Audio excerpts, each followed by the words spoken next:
All right, for number 19, they give you this circle, and there is a 0, and it says A, and the point right here is square root of 3 and 1.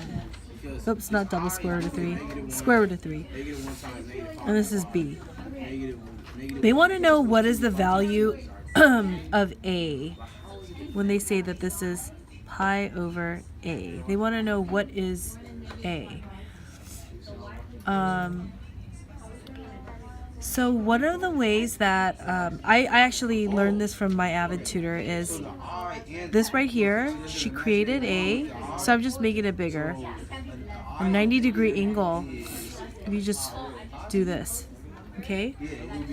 And if the coordinate right here is square root of 3 and 1, that means you went over square root of 3 and then you went up 1, right? And to her, right immediately, she thought of the 30, 60, 90 triangle. And if you guys actually go to the front of your, you guys will see this. The 30, 60, 90 triangle. Across from the 30 is always the x, or the 1. Across from the 60 is the square root of 3. And this across from the 90 is the 2x, okay? So what I'm going to write here is, okay, so the square root of 3, and this is 1. And so immediately she knew this one right here is the 30 degrees, okay? And so because that's the 30 degrees, and they want you to find, like, what is this right over here in radians.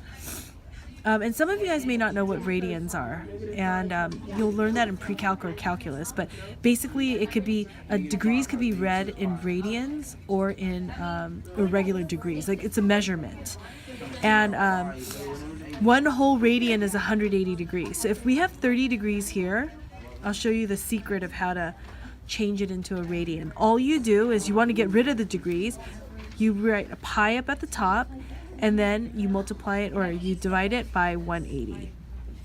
Because then degrees and degrees will cross out, and you'll just have the radians up at the top. And that'll cross out here. 3 will go into the 18 6 times, so it'll be pi over 6 as your answer. Okay? Now let's just say that you had a number like pi over 20. Okay, for the radians, and you want to make it into degrees. Well, then what you would have to do is you multiply it with the opposite. You put it up here and put the radian down here. So you know you always multiply it by this or the reciprocal. So in this case, we're getting rid of the radians, and then that would be 90 degrees. Okay, so this right here is just an example. It's not part of the question, so that you understand radians.